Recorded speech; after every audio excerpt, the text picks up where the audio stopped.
करुणाकरसूरीन्द्र गुरुवर्यपदाम्बुजां नवनीतनटोत्तंसां गुरुपङ्क्तिश्रियन्नुमः।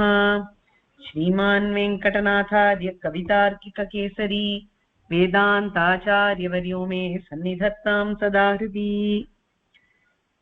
நம்மலாம் மகாபாரதத்துல வனப்பர்வாவனுடைய கதைகளை பார்த்துட்டு இருக்கோம். சபா பர்வால சூதாட்டம் முடிஞ்சு அனுத்யூதம் அப்படிங்கிற 2வது சூதாட்டமும் முடிஞ்சு அதுல பாண்டவர்களை 12 வருஷம் காட்டுக்கு போக சொன்னார் கௌரவர்கள். அப்புறம் 1 வருஷம் அஜ்ஞாதவாசத்துல இருக்கணும்னு சொன்னா, அதனால பாண்டவாள்லாம் கிளம்பி காட்டுக்கு போனா. ஹஸ்தினாபுரத்துல இருக்கிற பல நாகரிகர்கள்லாம் சிட்டிசன்ஸ் எல்லாம் பாண்டவாளை தொடர்ந்து போனா, பல ரிஷிகள்லாம் தொடர்ந்து போனா. தௌமியர் அப்படின்னு அவளுடைய குல புரோஹிதர் ராஜ புரோஹிதரும் கூட போயிட்டு இருந்தார். அப்புறம் அவ காமியக வனத்தை அடைஞ்சா. அங்க சூரியனை உபாசனை பண்ணி அக்ஷய பாத்திரம் அப்படிங்கறத பெற்றுக்கொண்டார் தர்மபுத்திரர். ஏன்னா கூட வந்த மகரிஷிகளுக்கெல்லாம் ததியாராதனை பண்ணணும், அவளுக்கெல்லாம் சாப்பாடு போடணும் அப்படிங்கிற ஒரு உன்னதமான எண்ணம் இருந்ததுனால பகவத் அனுகிரகத்துல அவருக்கு அக்ஷய பாத்திரம் அப்படிங்கிறது கிடைச்சது. இந்த அக்ஷய பாத்திரமானது திரௌபதி சாப்பிட்டு முடிக்கிற வரைக்கும் அக்ஷயமா அன்னத்தை கொடுத்துட்டே இருக்கும். இதை வச்சுட்டு ரிஷிகளோட ஆனந்தமா பகவத் கதைகள் எல்லாம் கேட்டுட்டு பாண்டவாள் காலத்தை கழிச்சுட்டு இருந்தா. அப்போ திருதராஷ்டிரன் கிட்டக்க விதுரர் ஒரு ஆலோசனை சொன்னார், பாண்டவாளை திருப்பி கூப்பிடணும் அப்படின்னு சொன்ன உடனே திருதராஷ்டிரனுக்கு அந்த ஆலோசனை பிடிக்காம பாண்டவா கிட்ட விதுரனை வெளியில அனுப்பிச்சுட்டார். விதுரர் பாண்டவா கிட்டக்கே வந்து சேர்ந்தார். அவளோட வார்த்தாலாபம் பண்ணிட்டு இருக்கும் பொழுது சந்தோஷமா அவர் இருந்தார். ஆனா திருதராஷ்டிரனுக்கு அந்த சமயத்துல ரொம்ப வருத்தமாயிடுச்சு. அடாடா இப்படி தம்பி அனுப்பிச்சுட்டோமே அப்படின்னு நினைச்சுண்டு சஞ்சயனை விட்டு விதுரனை திருப்பி கூப்பிட்டு அனுப்பிக்க விதுரரும் வந்து சேர்ந்தார். அப்புறம் திருதராஷ்டிரனுடைய சபைக்கு வியாசர் வந்தார், மைத்ரேயர் வந்தார். இந்த மகரிஷிகள் எல்லாருமே துரியோதனனுக்கு நல்ல புத்தி சொல்ல முயற்சி பண்ணினா. பாண்டவாளுக்கு ராஜ்யத்தை திருப்பி கொடுக்கணும், பாண்டவாளுக்கு இழைச்சது அநியாயம் அப்படின்னா சொன்னா. ஆனா துரியோதனன் எந்த அட்வைஸையும் கேட்டுக்கல. மேலும் இந்த மகரிஷிகளை எல்லாம் அவமானப்படுத்தினா. மைத்ரேயரை அவமானப்படுத்தி தொடைய தட்டினா. அதனால தொடையில அடிபட்டு நீ சாவாய் ஒரு கதாயுத்தத்துல அப்படிங்கிற சாபத்தை மைத்ரேயர் கொடுத்தார் அப்படின்னு பார்த்தோம். இதுக்கப்புறம் கிருஷ்ணர் பாண்டவாளை வந்து சந்திச்சார்.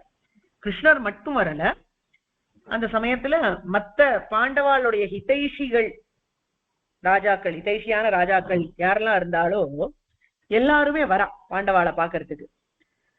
அப்படி பார்த்து அவளோட பேசி ராஜ்யத்தை திரும்பி நம்ம கைப்பற்றலாம் அப்படின்னு அவள்லாம் பேசிக்கிறாளாம். கிருஷ்ணர் என்ன சொன்னார், கிருஷ்ணர் ரொம்ப கொந்தளிச்சுட்டு தான் வந்தார் ஃபர்ஸ்ட் டைம் வரும்பொழுது. அவர் என்ன ஆலோசனை சொன்னார்னா, நம்ம திருதராஷ்டிரன்டேந்து துரியோதனன்டேந்து ராஜ்யத்தை கைப்பற்றிடுவோம். அப்புறம் தர்மபுத்திரர் அதை எடுத்துக்கிறாரோ இல்லையோ பரவாயில்ல, ஆனா பாண்டவாளுக்கு நடந்த இந்த அநியாயத்தை நம்ம தட்டி கேட்காம இருக்கக்கூடாது. பாண்டவா என்ன கேட்பார் இல்லாத மனுஷாளா, எத்தனை பேர் நம்ம எல்லாம் இருக்கோம் பாண்டவாளுக்காக அப்படிங்கறத நம்ம காமிச்சு கொடுக்கணும். அதனால நம்ம போய் போர் புரியலாம் அப்படின்னு கண்ணன் அவ்வளவு ஆவேசமா பேசி கிளம்பினாராம். ஆனா தர்மபுத்திரர் சொல்றார், கிருஷ்ணா உன்னோட அன்பு புரியறது, நீ திரும்பி ராஜ்யத்தை கைப்பற்றிடலாம் எனக்காக, ஆனா என்னோட வார்த்தை அப்படிங்கறதுக்கு நான் கட்டுப்படணும். நான் ஒரு வாக்கு கொடுத்துட்டு வந்திருக்கேன் பெரியப்பா கிட்டக்க, 12 வருஷம் போவேன் காட்டுக்கு, 1 வருஷம் அஜ்ஞாதவாசத்துல இருப்பேன்னு சொல்லிட்டு வந்திருக்கேன். அந்த வார்த்தைக்கு நான் மரியாதை கொடுத்தாகணும். என்னதான் அவ கபட்ட தியூத்தம் பண்ணி எங்களை தோக்கடிச்சிருந்தாலும் அந்த தியூத்தத்தினுடைய மரியாதைய நாங்க மீறக்கூடாது. அதனால அது தர்மம் இல்ல, நான் திரும்பி போக மாட்டேன். அதனால இப்போ நீ கொஞ்சம் சாந்தமா ஆயி திரும்பி போயிட்டு வா அப்படின்னு தர்மபுத்திரர் கண்ணனை சாந்தப்படுத்தினாரா இந்த சமயத்துல. அப்புறம் திரௌபதி வந்து கண்ணனோட பேசுறா. கண்ணன் தன்னோட சகா, அவ கண்ணனுடைய சகி அப்படின்னு அட்ரஸ் பண்ணியே சொல்றா. இப்பேற்பட்ட உன்னுடைய சகிக்கு இந்த மாதிரி ஒரு நிலைமை ஏற்பட்டுடுதே அப்படின்னு அவ வருத்தப்பட்டு சொல்ல கண்ணன் ஆசுவாசனம் கொடுத்தார் அவளுக்கு. கவலை வேண்டாமா, உனக்கு இந்த மாதிரி ஒரு நிலைமைய கொடுத்த யாருமே பழைக்க போறது கிடையாது. அவ எல்லாருக்கும் அழிவு காத்துன்னு இருக்குன்னு பெருமாள் அந்த இடத்துல அவளுக்கு ஒரு ஆறுதலை சொல்லிட்டும் கிளம்பிடுறார். இதுக்கப்புறம் தான் ரொம்ப இன்ட்ரெஸ்டிங்கா ஒரு கான்வர்சேஷன் நடக்கிறது திரௌபதிக்கும் யுதிஷ்டனுக்கும். திரௌபதி ஒரு கேள்வி கேட்கிறான், எந்த நம்ம இப்ப இருக்கிற நிலைமையில நம்ம பண்ண வேண்டிய காரியம் என்ன, நம்ம பண்ண வேண்டிய காரியம் என்னங்கிறதுக்கு எனக்கு ஒரு கதை சொல்லணும்னு தோன்றது அப்படின்னு அவ யுதிஷ்டர்கிட்ட சொல்றாங்களாம்.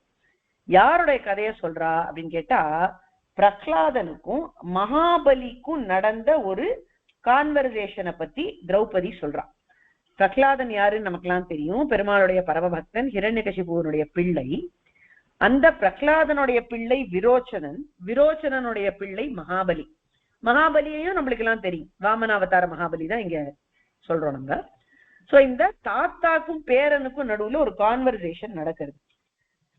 பேரனான மகாபலி ஒரு கேள்வி கேட்கிறான், தாத்தா, ஒருத்தனுடைய நலனுக்கு எது காரணமா இருக்கும்? ஒருத்தன் நன்னா இருக்கணும், சந்தோஷமா இருக்கணும்னா அதுக்கு அவன் நல்ல க்ஷமை கொண்டவனா இருக்கணுமா இல்ல பலசாலியா இருக்கணுமா அப்படின்னு அவன் கேள்வி கேட்கிறான். யாருக்கு சந்தோஷம் இருக்கும் உலகத்துல? யார் ஒருத்தன் மன்னிச்சுட்டே இருக்கானோ அவனுக்கு சந்தோஷம் இருக்குமா, இல்ல யார் ஒருத்தன் பலசாலியா இருந்து எல்லாரையும் கண்ட்ரோல் பண்றானோ அவனுக்கு சந்தோஷம் இருக்குமா அப்படின்னு பிராக்டிக்கலா ஒரு கேள்வி கேட்டான் மகாபலி. அதுக்கு பிரகலாத ஆழ்வான் சொன்ன பதில் ரொம்ப ரொம்ப சுவாரஸ்யம். இப்ப இந்த கான்வர்சேஷன் பிட்வீன் பிரகலாதா அண்ட் மகாபலிய திரௌபதி கோட் பண்றா யுதிஷ்டர் கிட்ட. பிரகலாதன் என்ன பதில் சொன்னார் அப்படின்னு கேட்டா, மகாபலி ஒரு விஷயம் தெரிஞ்சுக்கோ, ஒருத்தன் எப்பவுமே மன்னிச்சுண்டே இருந்தான்னு வச்சுக்கோ, யாரு எதை பண்ணாலும் மன்னிச்சுடுவேன் அப்படின்னு ஒருத்தன் இருந்தானா அவனை யாரும் மதிக்க மாட்டான். அவனுக்கு அடிபணிஞ்சு இருக்க வேண்டியவா, இப்ப சப்போஸ் அவனுக்கு ஒரு வேலைக்காரன் இருக்கான் அப்படின்னு வச்சுக்கோ, அந்த வேலைக்காரன் கூட அவனை மதிக்க மாட்டான். உலகத்துல யாருமே அவனை மதிக்க மாட்டான், அவனை ஃபார் கிராண்டட் எடுத்துருவான். அது மட்டும் இல்ல, என்னைக்காவது ஒரு நாள் தப்பித்தவரி இந்த மன்னிச்சுண்டே இருக்கிறவனுக்கு கொஞ்சம் கோபம் வந்துடுத்துன்னு வச்சுக்கோ, அத மத்தவாள்லாம் தாங்கிக்க மாட்டான், அதை டாலரேட் பண்ண மாட்டான். என்னது இவ்வளவு கோபம் வருது இவனுக்கு அப்படின்னு நினைச்சுப்பாளாம். எத்தனையோ தடவை 1000 தடவை அவன் மன்னிச்சிருப்பான் இதுக்கு முன்னாடி, அதெல்லாம் ஞாபகம் வராது. ஆனா இந்த மன்னிச்சுண்டே சாஃப்டா இருக்கிற ஒருத்தன் திடீர் ஒரு நாள் கோவப்பட்டானா அந்த கோவத்தை மனுஷாலால ஏத்துக்க முடியாது அப்படின்னு பிரகலாத ஆழ்வான் சொன்னாராம். பகீரத்துல நம்மளுக்கு மன்னிக்கணும் மன்னிக்கணும் அப்படின்னு நம்மள கேட்டுக்கோ இது வரைக்கும், ஆனா பிரகலாதனுடைய பர்ஸ்பெக்டிவ் இது. அதுக்கப்புறம் அடுத்தது இன்னொரு சொல்ற, பிரகலாதன் என்ன சொல்றாருன்னு கேட்டா, அதுக்காக எப்பொழுதும் பலசாலியா இருந்துட்டு கண்ட்ரோலிங்காவே இருக்கணும்னு நினைக்கிறதும் தப்புப்பா. ஏன்னா யார் ஒருத்தன் பை ஃபோர்ஸே காரியத்தை சாதிக்கணும்னு நினைக்கிறானோ, பலத்தினாலேயே எல்லாத்தையும் ஆக்கிரமிக்கணும்னு நினைக்கிறானோ அவனையும் மனுஷா மதிக்க மாட்டா. ஒரு பயத்தினால வேணா அவன் சொல்றத கேட்பா, ஆனா அவனுக்கு உண்மையான நண்பர்கள், உண்மையான ஹிதைஷிகள் அப்படின்னு யாருமே இருக்க மாட்டா. அவனுக்கு பிடிச்சவா, அவனை பிடிச்சவா அப்படின்றவா யாருமே இருக்க மாட்டா. he will not be liked by anybody, he will be hated by everybody அப்படின்னு சொல்ற. அது மட்டும் இல்ல, அவனை பார்த்தா எவ்வளவு தூரம் போகணும்னு நினைப்பா மனுஷானா, ஒரு பாம்பை பார்த்தா எப்படி அண்ணண்ட ஓடணும்னு நினைப்பாளோ அந்த மாதிரி ஒரு கண்ட்ரோலிங் பலசாலிய பார்த்தா மனுஷாளுக்கு இருக்கும். அதனால அதுவும் நல்லது இல்ல அப்படின்னு பிரகலாதன் சொல்றாரு. இப்ப கேள்வி என்ன, எது சந்தோஷத்தை கொடுக்கும் அப்படிங்கறதா மகாபலியினுடைய கேள்வி, ரைட்டா? அதுக்கு அவன் கொடுத்த 2 ஆப்ஷன், ஒண்ணு க்ஷமை கொண்டவனா இருக்கணும், இன்னொன்னு பலசாலியா இருக்கணும். இப்ப ரெண்டுமே அப்சல்யூட் டேர்ம்ஸ்ல சரியில்லைன்னு பிரகலாதன். எப்பவுமே க்ஷமை கொடுக்கக்கூடியவனாவும் இருக்கக்கூடாது, எப்பவுமே ஆக்கிரமிக்க கூடிய பலசாலியாவும் இருக்கக்கூடாது. அப்போ எப்போ எப்படி இருக்கணும் பிரகலாதன் சொல்றாரு இந்த இடத்துல பியூட்டிஃபுல் மாரல். எப்பெல்லாம் மன்னிக்கணும் அப்படிங்கறதுக்கு 3 பாயிண்ட் ஃபார்முலா சொல்றார் பிரகலாத ஆழ்வான். ஞாபகம் வச்சுக்கோங்க, சூப்பரா. இது இன்னைக்கு தேதியில ரொம்ப ரொம்ப அப்ளிகபிளான ஒரு விஷயம். ஏன்னா நம்ம ராமாயண காலத்து லெசன்ஸ் எல்லாம் பார்த்தோம்னா அது ரொம்ப பியூரான ஒரு பீரியட். சோ அங்க ரொம்ப சாஃப்ட் குவாலிட்டிஸ்லாம் வந்து பிராக்டிசபிளா இருந்தது. பட் இந்த கலிகாலத்துல அவ்வளோ அது பிராக்டிக்கலா இருக்காது. மகாபாரதம் கொடுக்கக்கூடிய லெசன்ஸ் வந்து இந்த டேட்ல டுடே ரொம்ப அப்ளிகபிளா இருக்கும். அதனால பிரகலாதன் கொடுக்கிற 3 பாயிண்ட் ஃபார்முலா எப்ப மன்னிக்கணும் அப்படின்னு கேட்டா, ஃபர்ஸ்ட் யாராவது ஒருத்தர் நம்மளுக்கு முன்னாடி ஒரு காலத்துல ஒரு நல்லது பண்ணிட்டு அப்புறம் இப்ப நம்ம கிட்ட தப்பா நடந்துக்கிறான்னு வச்சுப்போம், அவளை கண்டிப்பா மன்னிக்கணும். ஏன்னா முன்னாடி நம்மளுக்கு அவ நல்லது பண்ணிருக்காளோ இல்லையோ, இன்னைக்கு வேணா அவ தப்பு பண்றாளா இருக்கும், இன்னைக்கு வேணா நம்மளுக்கு அவ கெட்டது பண்றாளா இருக்கலாம், ஆனா என்னைக்கோ ஒரு நாள் ஒரு நல்லது பண்ணிருக்காளோ அந்த நல்லதை ஞாபகம் வச்சுக்கணும். அந்த உபகார ஸ்மிருதி அப்படின்னு சொல்லுவாங்க, that is the memory of gratitude. அது ரொம்ப ரொம்ப இம்பார்ட்டன்ட். என்னைக்கோ ஒரு நாள் நம்மளுக்கு ஒரு நல்லது பண்ணிருக்காளோ இல்லையோ, அது எப்படி நம்ம மறக்க முடியும் இல்லையா? அது அம்மா அப்பா கேஸ்லயே நம்ம நினைச்சுக்கலாம். அம்மா திடீர்னு நம்மள கோச்சிப்பா, இப்படி கோச்சுக்கிறாளே இந்த அம்மா அப்படின்னு நம்மளுக்கு கோவம் வரலாம். ஆனா அம்மா எத்தனை நல்லது பண்ணிருக்கா நம்மளுக்கு, அதை நினைச்சு பார்க்கணும் இல்லையா? சோ அந்த சமயத்துல நம்ம கோவத்தை காண்பிக்க கூடாது, நம்ம மறந்துடணும். இது வந்து இன்னுமே அப்ளைஸ் டு ஏஜ்டு பேரண்ட்ஸ். ரொம்ப வயசாயிடுச்சு அப்பா அம்மாக்கு, அவ ரொம்ப படுத்துறா, நம்மளுக்கு ரொம்ப கஷ்டத்தை கொடுக்கறா அப்படின்னா அந்த சமயத்துல அவ கிட்ட கோச்சிக்கணுமான்னு கேட்டா கோச்சிக்கவே கூடாது. ஏன்னா சின்ன வயசுல எப்படி நம்மளை வளர்த்திருக்கா இந்த அப்பா அம்மா, அந்த உபகார ஸ்மிருதி நமக்கு வேணும். அந்த சமயத்துல நம்மளுக்கு பிராக்டிகலி டிஃபிகல்ட்டா இருக்கலாம் அவ கொடுக்குற, சம்டைம்ஸ் அது கொஞ்சம் நியூசென்சிக்கலா கூட இருக்கும். ஆனா நம்ம ஞாபகம் வச்சுக்க வேண்டியது என்னன்னா, எவ்வளவு பண்ணிருக்கா நம்மளுக்காக முன்னாடி அப்படின்னு ஞாபகம் வச்சு. அந்த மாதிரி ஃப்ரெண்ட்ஸுக்கு நடுவுல, மத்த ரிலேட்டிவ்ஸ்க்கு நடுவுல ஒரு சமயம் அவ நம்மளுக்கு தப்பு பண்ணியிருந்தாலும், இப்போ இந்த சமயத்துல நம்மளுக்கு தப்பு பண்ணி இருந்தாலும் முன்னாடி ஒரு நல்லது பண்ணியிருந்தானா அதை ஞாபகம் வச்சுட்டு அவளை மன்னிச்சிடணும், லெட் கோ பண்ணிடணும். அது first case. Second case, annoyingly ஒருத்தர் பண்ணினானா, அவளுக்கே தெரியாம ஒரு தப்பு பண்ணிட்டா அப்படின்னா நிச்சயமா அதை நம்ம மன்னிச்சிடணும். இப்போ திடீர்னு ஒருத்தர் போயிட்டு இருக்கா, அவளுக்கே தெரியாம நம்மளை இடிச்சுட்டா, நம்ம கையில இருக்கிற ஒரு விலை உயர்ந்த பொருள் கீழே விழுந்து உடஞ்சுடுத்து, ஒரு கிளாஸ் வேஸ் இருக்கு அது கீழே விழுந்து உடஞ்சுடுத்து, தெரியாம மேல பட்டுட்டதுனால அப்படின்னா அவ மேல கோவம் கொள்ளக்கூடாது. தெரியாம நடந்தது, அந்த கோவம் தான் வரும், ரியாக்டிவா இமீடியட்டா கோவம் தான் வரும், கத்தணும் தான் தோணும். ஆனா pause for a minute and understand it's not a deliberate mistake. அதனால அன்னோயிங் மிஸ்டேக்ஸை ஃபர்கிவ் பண்ணு. இது ரெண்டாவது. மூணாவது ரொம்ப அழகா சொல்ற பிரகலாதன், யாரா இருந்தாலும் அவளோட ஃபர்ஸ்ட் ஒஃபென்ஸை எப்பவுமே நம்ம வந்து மன்னிச்சிடும். First offence of its kind. சரியா? இப்போ அதுக்கு கிளாசிக் எக்ஸாம்பிள் கொடுக்கணும்னா, இந்த ஸ்கூல் பஸ்ஸுக்கு நம்ம எல்லாம் பிடிக்கிறோம்னு வச்சுக்கோங்க. காத்தால வேலையில நீங்களும் நிறைய பேர் ஸ்கூல் போற குழந்தைகள் இருக்கு கேளுங்க.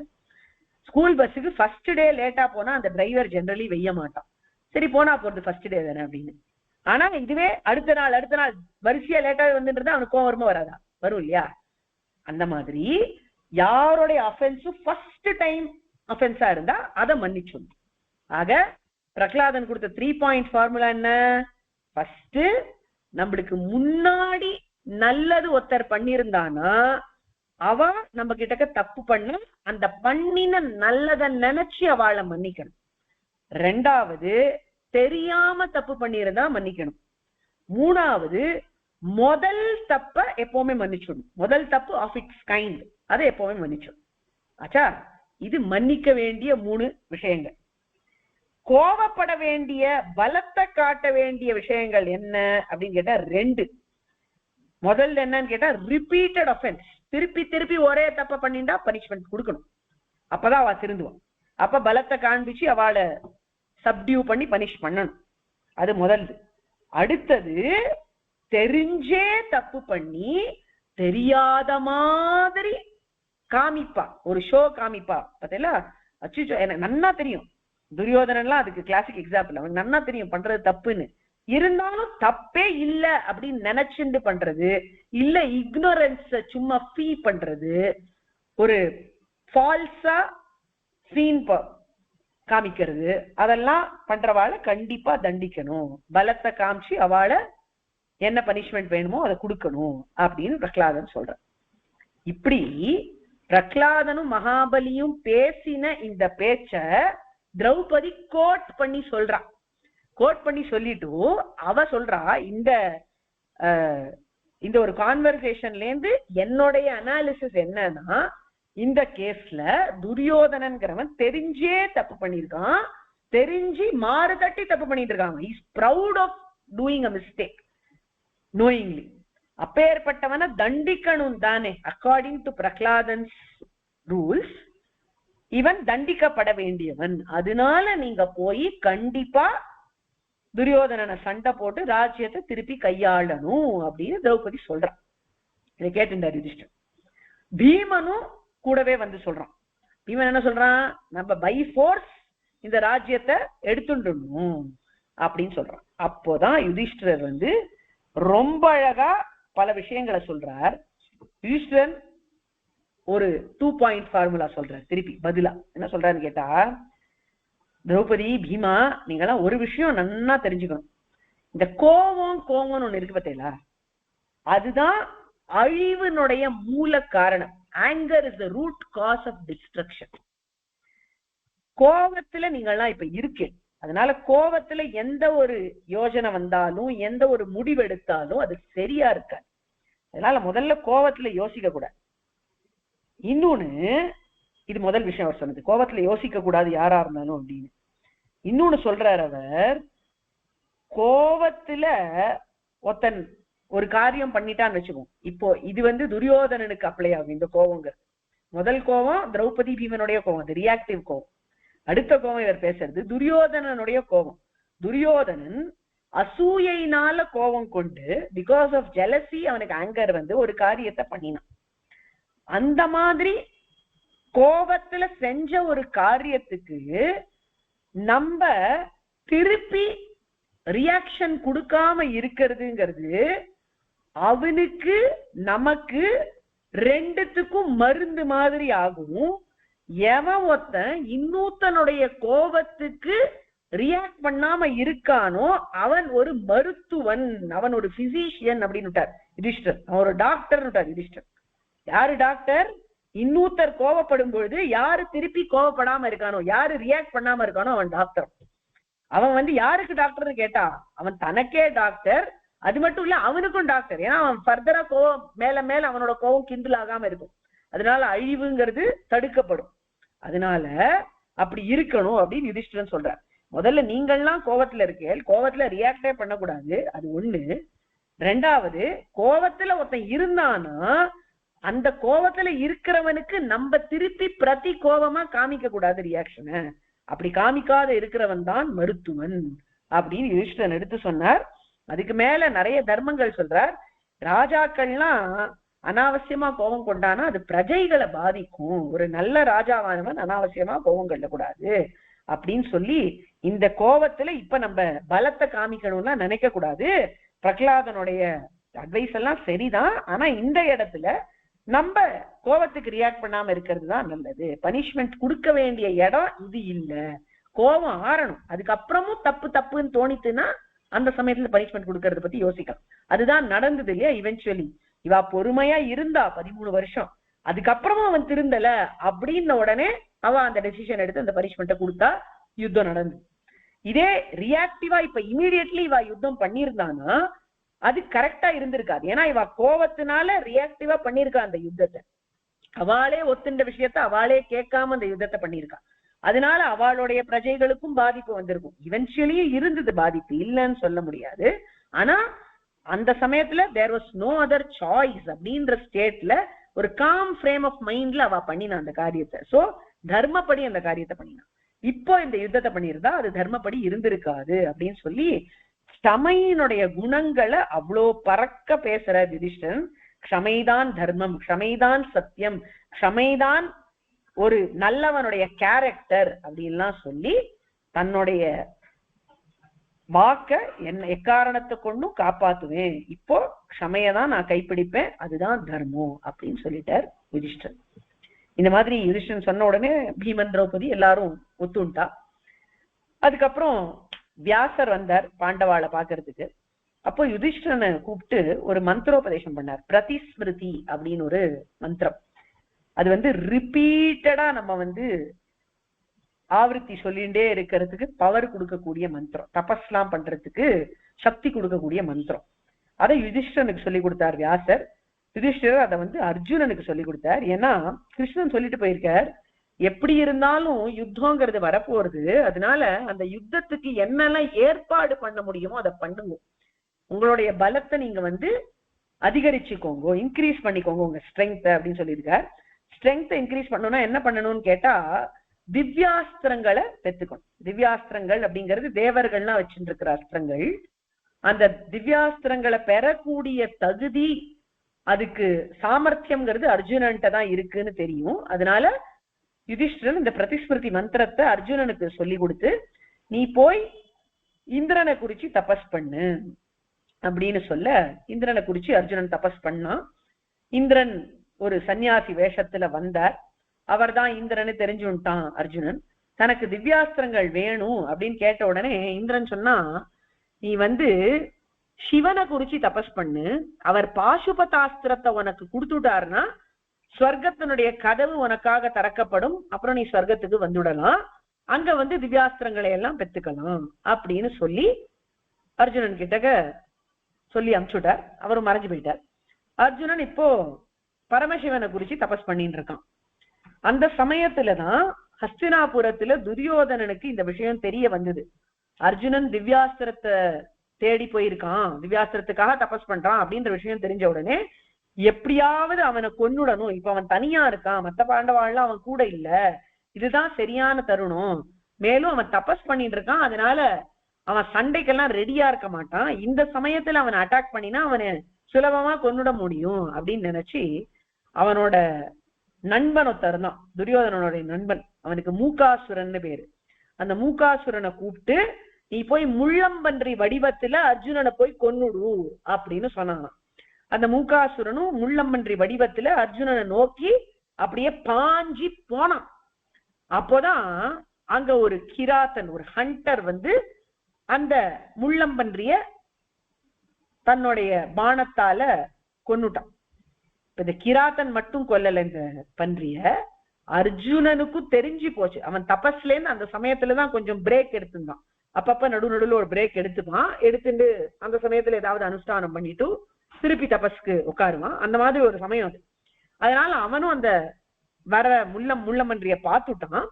அதனால அவனும் பானம் போட்டான், அந்த கிராத்தனும் பானம் போட்டான். ரெண்டு பேருடைய பானமும் போய் அந்த முள்ளமன்றிய ஒரே சமயத்துல தாக்கி அந்த முள்ளமன்றி விழுந்து செத்து போயிடுச்சு. இப்படி போயிடுத்து அந்த பன்னி அப்படின்ன உடனே அர்ஜுனன் பார்த்தான், யார் அது? அர்ஜுனன் பானம் போடுறச்ச இன்னொரு பானம் அதே சமயத்துல போட்டது யாரு அப்படின்னு கேட்டான் அர்ஜுனன். அந்த கிராத்தன் சொல்றான், இது என்னோட வேட்டையாக்கும், நான் தான் இந்த பானத்தை போட்டு இந்த முள்ளம்பன்னிய பிடிக்கணும்னு பார்த்தேன், ரொம்ப நாள் ஆச்சு, முள்ளம்பன்றியே கிடைக்கல, எனக்கு இன்னைக்குதான் கிடைச்சிருக்கு, நான் தான் போட்டேன் இந்த பானத்தை அப்படின்னு சொன்னான். அர்ஜுனன் சொன்னா, அர்ஜுனன் பானம் போட்டா அவன் பானத்துக்கு முன்னாடி இன்னொரு பானம் அந்த இலக்க போய் தாக்கவே முடியாது, அதனால என் பானம் தான் முதல்ல விழுந்திருக்கும், நீ என்ன இப்படி சொல்ற அப்படின்னு கேட்டான். உடனே அந்த கிராத்தன் சொல்றான், என்னப்பா அகங்காரம் உனக்கு? இந்த அகங்காரம் எதனால இருக்கு உனக்கு? நீ என்ன பெரிய வில்லாளின்னு வில்லாளி தன்மையில உனக்கு அகங்காரமா, இல்ல சொல்லி கொடுத்த உன் குருவின் பேர்ல அகங்காரமா அப்படின்னு கேட்டானா. அதுக்கு அர்ஜுனன் சொல்றான், என் குரு எனக்கு சொல்லி கொடுத்த வித்யை என்னதான் சிறந்த வில்லாளியா ஆக்கணும் அப்படின்னு அவர் சொன்ன வார்த்தை எல்லாத்து மேலயும் எனக்கு ரொம்ப நம்பிக்கை இருக்கு, இது என்னுடைய வேட்டை தான், நான் தான் இந்த பானத்தை முதல்ல போட்டேன் அப்படின்னு அவன் சண்டை போடுறான். மேலும் மேலும் வாக்குவாதம் ஊத்தி போக அந்த கிராத்தன் சாதாரணப்பட்டவன் இல்லைன்னு அர்ஜுனனுக்கு சம்சயம் வந்துடுத்து. இந்த மாதிரி எல்லாம் பேசக்கூடிய ஒருத்தர் சாதாரண ஒரு ஹண்டரா இருக்க முடியாது அப்படின்னு நினைச்சு அவனுக்கு சம்சயம் ஒருவேளை இது சிவபெருமான் தானோ அப்படின்னு நினைச்சு கை குப்பிச்சுட்டு கேட்டான், நீங்க யாருன்னு காண்பிச்சு கொடுக்கணும் அப்படின்ன உடனே அந்த கிராத்தன் தான் தான் பசுபதியான பரமேஸ்வரன் அப்படின்னு தன்னைத்தானே காண்பிச்சு கொடுத்தாராம். பாசுபதாஸ்திரத்தை உனக்கு அவசியம் கொடுக்கறேன், உனக்கு கொடுக்கறதுக்காக தான் நான் காத்துட்டு இருக்கேன், ஏன்னா இது கண்ணனுடைய சங்கல்பம் அப்படின்னு வேற சொல்றாங்க, அதனால நான் பாசுபதாஸ்திரத்தை கொடுக்கறேன் உனக்கு அவசியம் அப்படின்னு சொல்லி அனுகிரகத்தை பண்ணினார். அதுக்கப்புறம் அர்ஜுனனுக்கு ஸ்வர்க்க யாத்திரையானது தொடங்கிட்டு, மாத்தளி அப்படிங்கிற இந்திரனுடைய டிரைவர் அர்ஜுனனை கூட்டிட்டு ஸ்வர்க்கத்துக்கு போறான். ஸ்வர்க்கத்துக்கு போய் எல்லா திவ்யாஸ்திரங்களுடைய அபியாசத்தையும் தெரிஞ்சுட்டான் அர்ஜுனன். அந்த சமயத்துலதான் ஸ்வர்க்கத்துல இருக்கிற அப்சரஸ் ஊர்வசி அப்படிங்கிறவ அர்ஜுனனை பார்த்தா. அர்ஜுனன் பேரழகன், ரொம்ப அத்தியந்த சுந்தரனா இருப்பான். இவ்வளோ பெரிய பலசாலியா இவ்வளோ நன்னா அஸ்திரங்களை எல்லாம் கையாள்றான். எல்லாத்தையும் பார்த்து ஊர்வசிக்கு அர்ஜுனனை பார்த்து பிடிச்சு போச்சு. அதனால அர்ஜுனனை நோக்கி வந்தா அந்த ஆசையோட. அர்ஜுனன் அவளை பார்த்து கை கூப்பி அம்மா வணக்கம் அப்படின்னா. அம்மா வணக்கமா? நான் யாருன்னு தெரியுமா அப்படின்னா ஊர்வசி. நீங்க தான் ஊர்வசி தெரியும் அப்படின்னா. அப்போ நான் ஒரு அப்சரஸ், என்னை பார்த்து அம்மான்றியே அப்படின்னாவோ. அப்போ அர்ஜுனன் சொன்னா, எங்களுடைய குல முன்னோரான புரூரவ சக்கரவர்த்தி அவருடைய மனைவியா நீங்க கொஞ்ச நாள் இருந்தேள். அப்படி ஒரு கதை இருக்கு மகாபாரதத்துல. ஊர்வசி அப்படிங்கிற புரூரவ சக்கரவர்த்தியினுடைய மனைவியா கொஞ்ச நாள் வாழ்ந்தா. அந்த விஷயம் அர்ஜுனனுக்கு தெரிஞ்சிருக்கு. அதனால நீங்க எனக்கு பாட்டி முறை ஆகணும், அதனாலதான் வணங்கினேன் அம்மான்னு சொல்லி அப்படின்னா. ஊர்வசி சொன்னா, நாங்கெல்லாம் அப்சரசுகள்பா, எங்களுக்கெல்லாம் இந்த மாதிரி மனுஷ உறவுகள்லாம் நீடிச்சு இருக்காது. ஏதோ ஒரு காரணத்தினால நான் பூலோகத்துல கொஞ்ச நாள் புரூரவசுக்கு மனைவியா இருந்தேன். அதுக்கப்புறம் நான் மீண்டும் அப்சரஸ் பதவிக்கே வந்துட்டேன். எனக்கு அந்த மாதிரி அம்மா பாட்டி அந்த உறவெல்லாம் கிடையாது. எனக்கு உன்னை பார்த்த ஆசையா இருக்கு அப்படின்னு சொன்னான். ஆனா ஜிதேந்திரியனான அர்ஜுனன் அந்த சமயத்துல அவளோட ஆசைக்கு ஈல்டு ஆகல. ஊர்வசியே கேக்குறா. ஊர்வசி பேரழகி, அப்சரஸ், தேவலோக ஸ்திரீ. அவளே அப்ரோச் பண்றச்சே கூட அர்ஜுனன் கொஞ்சம் கூட அதுக்கு ஈல்டு பண்ணல். அவ அம்மா அப்படின்னு தான் நினைச்சான். ஆனா இது ஊர்வசிக்கு பிடிக்கல. அவளுக்கு கோவம் வந்துடுத்து. எப்போ நீ என்ன அங்கீகரிக்கலையோ நீ நபும்சகனா போவ அப்படின்னு ஊர்வசி சாபம் கொடுத்துடுறா அர்ஜுனனுக்கு. அர்ஜுனனுக்கு ரொம்ப வருத்தமா போயிடுறது. என்னடா இது, நம்ம திவ்யாஸ்திர பிராப்திக்காக வந்தோம், இந்த மாதிரி ஒரு சாபம் கிடைச்சிடுதே நம்மளுக்கு அப்படின்னு நினைச்சு வருத்தப்பட்டு இருக்கும் பொழுது இந்திரன் அங்கேருந்து கவலைப்படாதப்பா, இந்த சாபமும் உனக்கு அனுகிரகமாவே அமையும் அப்படின்னு சொல்லி ஊர்வசிய கூட்டு, நீ கொடுத்த சாபத்தினுடைய வீரியத்தை குறைச்சுக்கோ அப்படின்னு சொன்னார். அவ எப்படி குறைச்சுட்டான்னு கேட்டா, அந்த சாபத்தினுடைய டென்யூரை குறைச்சான், அவகாசத்தை குறைச்சான். 1 வருஷ காலம் மட்டும்தான் நீ நபும்சகனா இருக்கணும் அப்படின்னு சொல்லிட்டா. அந்த 1 வருஷமும் நீ தேர்ந்தெடுக்கலாம், எந்த 1 வருஷத்துக்கு நீ நபும்சகனா இருக்கணுங்கிறத நீயே தேர்ந்தெடுக்கலாம் அப்படின்னு சொல்லிட்டா. இந்திரன் சொன்னா, கவலைப்படாத அர்ஜுனா, இந்த நபும்சகத்துவம் அப்படிங்கிறது உனக்கு உன்னுடைய அஜ்ஞாதவாச காலத்துல ரொம்ப ரொம்ப உபயோகமா இருக்கும். அதுக்காக தான் இந்த சாபம் ஏற்பட்டிருக்கு, கவலைப்படாத அப்படின்னு சொன்ன உடனே அர்ஜுனனும் சந்தோஷமாயிட்டான். இப்ப அர்ஜுனன் இந்த மாதிரி ஸ்வர்கலோகத்துல இருந்துட்டு இருக்கிற சமயத்துல என்ன ஆச்சுன்னு கேட்டா, பாண்டவாளுக்கு எல்லாம் ரொம்ப வருத்தமா இருக்கு. அர்ஜுனனை பிரிஞ்சு இருந்தவாளுக்கு பழக்கமே கிடையாது. 5 பேரும் எப்பவுமே சேர்ந்துதான் இருப்பா. கிட்டத்தட்ட 5 வருஷ காலம் அர்ஜுனன் சொர்க்கத்திலேயே இருந்தான். அதனால அத்தனை நாள் இவா பிரிஞ்சு இருக்கா அர்ஜுனனு. அப்ப ரொம்ப வருத்தப்பட்டு இருக்கா. அதனால பல மகரிஷிகள் இவாளுக்கு ஆறுதல் சொல்லிட்டு இருக்கா. அதுல பிருஹதஸ்வர் அப்படின்னு ஒரு மகரிஷி வரார். அவர் நிறைய விஷயங்களை யுதிஷ்டனுக்கு சொல்லும் பொழுது யுதிஷ்டர் ஒரு கேள்வி கேட்டார் அவரை பார்த்து. இந்த மாதிரி சூதாட்டத்தினால எனக்கு இந்த நிலைமை ஏற்பட்டிருக்கே, இது உலகத்துக்கு ஒரு நல்ல பாடமா இருக்கும். ஆனா இதுக்கு முன்னாடி சூதாடி தன்னுடைய ராஜ்யத்தை இழந்தவா அப்படின்னு யாராவது இருக்காளா அப்படின்னு கேட்ட உடனே நள சக்கரவர்த்தியினுடைய உபாக்கியானத்தை சொல்ல ஆரம்பிக்கிறார் பிருஹதஸ்வர் அப்படிங்கிற மகரிஷி. இந்த நளோபாக்கியானம் அப்படிங்கிறது மகாபாரதத்துல ரொம்ப விஸ்தாரமா சொல்லப்பட்டிருக்கிற ஒரு விஷயம். அந்த கதையை பார்க்கலாம் நம்மளாம். நளன் அப்படிங்கிறவர் நிஷாத ராஜனா இருந்துட்டு இருக்கான். ரொம்ப அழகா இருப்பான், அவன் பேரழகன். அவனுக்கு நல்ல கலினரி ஸ்கில்ஸ் எல்லாம் உண்டு, நல்லா தளிக பண்ண தெரியும். நள பாக்கம் அப்படின்னு சொல்லுவா. அந்த மாதிரி நிறைய சாமர்த்தியசாலி, நல்ல ராஜா. தன்னுடைய பிரஜைகளுக்கெல்லாம் ரொம்ப ரொம்ப அனுகூலமாவும் ரொம்ப ஆதரவாகவும் இருந்துட்டு இருக்கக்கூடிய ஒரு ராஜா. அதே சமயத்துல விதர்ப தேசத்துல தமயந்தி அப்படின்னு ஒரு ராஜகுமாரி இருக்கா. அவளும் பேரழகி. ஒரு சமயம் ஒரு பக்ஷி தமயந்தி கிட்டக்க நளனுடைய வடிவத்தெல்லாம் வர்ணிச்சிரு. நள சக்கரவர்த்தி எவ்வளோ அழகு, எவ்வளோ பெரியவர், எவ்வளோ ஒரு நல்ல சக்கரவர்த்தி அப்படின்னு எல்லாம் சொன்ன உடனே தமயந்திக்கு நளனை கல்யாணம் பண்ணிக்கணுங்கிற ஆசை வந்துடுது. இப்படி ஆசைப்படுறா தான் அப்படிங்கிற விஷயத்த நள சக்கரவர்த்தி கிட்ட போய் சொல்ல அதே ஹம்சபக்ஷிய தூது அனுப்பிச்சாவ. அந்த ஹம்சபக்ஷியும் போய் சொல்லிட்டு, இப்படி இவா 2 பேருக்கும் ஒருத்தர் பார்க்காமையே பிடிச்சு போச்சு. ஒருத்தர் கல்யாணம் பண்ணிக்கணும் அப்படிங்கிற ஆசையும் இருந்துட்டு இருக்கு. அந்த மாதிரி ஆசை இருந்துட்டு இருக்கிறச்சு தமயந்திக்கு சுயம்பரம் வைக்கலாம் அப்படின்னு அவ அப்பா நினைச்சுட்டு இருக்காரு. அந்த சுயம்பரத்துக்கு நளனுக்கும் ஆஹ்வானம் உண்டு, இன்விடேஷன் உண்டு. நளன் வருவான், தமயந்தி மாலையெல்லாம் நினைச்சுட்டு இருக்கா மனசுல. இந்த விஷயத்தை பத்தி நாரத பகவான் ஸ்வர்கலோகத்துல போய் சொன்னாராம். ஸ்வர்கலோகத்துல ஏதோ சர்ச்சை நடந்துட்டு இருந்தது. அப்போ நாரத பகவான் சொன்னார், பூலோகத்துல இருக்கிற ராஜாக்கள் யாருமே இப்ப யாகம் எல்லாம் பண்றது இல்ல, என்ன காரணம்னு தெரியுமா அப்படின்னு கேட்டாராம். என்ன காரணம்னு கேட்டா தேவாள்லாம். அதுக்கு சொன்னார் நாரதர், வேற ஒண்ணும் இல்ல, தமயந்தின்னு ஒரு பேரழியான ராஜகுமாரி இருக்கா, அவளுக்கு ஸ்வயம்பரம் வச்சிருக்கா. அந்த ஸ்வயம்பரத்துக்கு எல்லா ராஜாக்களும் போயிருக்கிறதுனால யாக யஜ்ஞாதிகள்லாம் நடக்கல, உங்களுக்கு அபிசு வந்து சேரல அப்படின்னு நாரத பகவான் சொன்னாராம். அவருடைய இன்டென்ஷன் தமயந்தி ஸ்வயம்பரத்தை பத்தி சொர்க்கத்துல சொல்லணுங்கிறது. அதை இந்த மாதிரி ரீதியில சொல்லிட்டார். சொன்ன உடனே என்ன ஆச்சு அப்படின்னு கேட்டா, தேவாளுக்கெல்லாம் ஆசை வந்துருக்கான். தமயந்தி அவ்வளோ அழகா, அவளுடைய சுயம்பரத்துல நம்மளும் கலந்துக்கணும், நம்மள யாராவது ஒருத்தர அவ தேர்ந்தெடுக்கணுங்கிற ஆசை தேவாளுக்கு வந்துடுதான். ஆசை வந்ததுங்கிறது இந்த இடத்துல விஷயம் இல்ல. தேவாள்லாம் தமயந்தியையும் நளனையும் டெஸ்ட் பண்ண விரும்புறான். இந்த பூலோகத்துல யாராவது மனுஷா ரொம்ப எக்ஸ்ட்ராடினரியா இருந்தானா தேவாள்லாம் அவளை வந்து பரீட்சை பண்ணிட்டே இருப்பான். அது தேவாளுக்குரிய சுபாவம். அதனால இந்த நளனையும் தமயந்தியும் டெஸ்ட் பண்ணணும் அப்படின்னு நினைச்சு தேவாள்லாம் என்ன பண்றா, நேர நளன் கிட்டக்க வந்தா. நளன் கிட்டக்க வந்து, நளா நீ போய் தமயந்தி கிட்டக்க சொல்லு, உன்னை கல்யாணம் பண்ணிக்க வேண்டாம், தேவர்கள்லாம் அவன் மேல ஆசைப்படுறா, தேவர்கள்ல யாராவது ஒருத்தரை தேர்ந்தெடுக்கணும் அப்படின்ற விஷயத்த நீயே போய் சொல்லு அப்படின்னு தேவாள்னா சொன்னாலாம். என்ன டெஸ்ட்ன்னு கேட்டா, டெஸ்ட் ஆஃப் ஆர்ஜவம், டெஸ்ட் ஆஃப் ஆனஸ்டி. ஒரு ராஜா கிட்டக்க வந்து யாராவது இந்த மாதிரி யாச்சகம் மாதிரி கேட்டாளானா, ஒரு ரிக்வெஸ்ட் வச்சாளானா, ஜென்யூனா அந்த ராஜா அந்த ரிக்வெஸ்ட நிறைவேற்றுறானா, அதை ஃபுல்ஃபில் பண்றானா அப்படிங்கிறது டெஸ்ட். இப்ப நளனுக்கு, நளனுக்கே தமயந்திய ரொம்ப பிடிச்சிருக்கு அந்த ஹம்சம் சொன்னதெல்லாம் கேட்டு.